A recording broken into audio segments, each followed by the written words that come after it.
কষ্টদায়ক, কিন্তু কষ্টদায়ক হলেও আমাকে খুলে বলতে হবে। তুমি নির্ভয়ে নিশ্চিন্তায় বলো কি হয়েছে। হয়েছে বলতে এই যে আমার মেয়েটাকে দেখছেন, টোটাল 8 মাস হয়েছে বিয়ে হওয়া। জমাইকে 1,20,000 টাকা ক্যাশ দিয়েছি, একটা অ্যাপাচি আটিয়ার গাড়ি দিয়েছি, 2 ভরি সোনা দিয়েছি, ঘরটাকেও সাজিয়ে দিয়েছি আমি। তারপরেও সারা খানকির ছেলে সুইরের বাচ্চা এত বড় বৈদ্য জমাই আমার মেয়েকে বলে কিনা খাটের উপরে জায়গা হবে না। এরকম সমস্যা তাহলে বলবেন তো, আমাদের খাট তো ফাঁকাই পড়ে থাকে। কি এসব বাজে বাজে কথা বলছেন আপনি? হামসাফার। জি ভাইজান, এনিথিং রং? হোয়াট ননসেন্স, কার সাথে কি বলতে সেটা জানিস না? I am sorry. Bikash Dutta বাবু, আপনার কাছে অনেক আশা ভরসা নিয়ে এসেছি, আপনার লোকের মুখ থেকে এরকম কথা শুনবো আমি ভাবতেই পারছি না। বকে দিয়েছি কিনা? হ্যাঁ, তো ঘটনার মূল বিষয় যেটা ছিল, তোমার মেয়েকে তোমার জামাই তার খাটের উপরে শুতে নিচ্ছে না, কি তাই তো? হ্যাঁ, ঘটনাটা হচ্ছে সেটাই। তার সাথে শাশুড়ি আর ননদ খুব জ্বালাতন করছে আমার মেয়েকে। আমি ছেলেটার গ্রামে গিয়ে ওখানকার পার্টির লোকজনকে বলি এই বিষয়টা, ঠিক আছে? তা ওদের ওখানে একটু প্যাকিং জোর বেশি, ওই জন্য আমার কথা কেউ গ্রাহ্য করছে না। তো আমি চিন্তা ভাবনা করে দেখলাম আপনাকে এই বিষয়টা বলা খুবই প্রয়োজন, তাই বলতে এলাম। এই যে মেয়ে, তুমি আমার কাছে আসো তো একবার।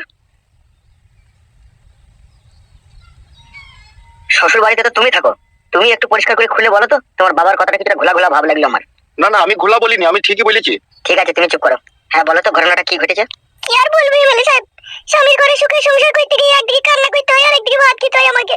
তাই নাকি? শুধু কি তাই, রাত 12টার সময় মদ গেঁজা খেয়েছে আমার স্বামী, আমাকে যা ইচ্ছা তাই করে মারবে। যখন মদ খেয়ে মারতে থাকে তখন পরনের শাড়িটাও খুলে নেয়, এমন বাড়াচোদা স্বামী আমার। কি রে ল্যাংচা, কালকে একটা ফেসবুকে কি একটা যেন ঘটনা দেখাচ্ছিলি আমাকে?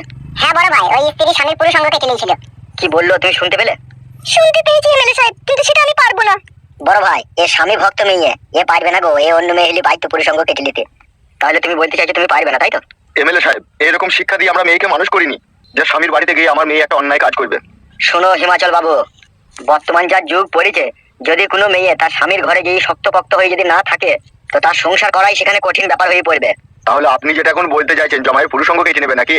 পুরুষঙ্গ কেটে নেওয়াটা হচ্ছে লাস্ট ফিনিশিং, যখন আর তোমার মেয়ে তার সংসার করবে না তখন সে কেটে নিয়ে চলে আসবে। উজা খানকির ছেলে জমাই ওর পুরুষঙ্গ কেটে নেওয়াই দরকার। এই মেয়ে শোনো। জি বলুন এমএলএ সাহেব।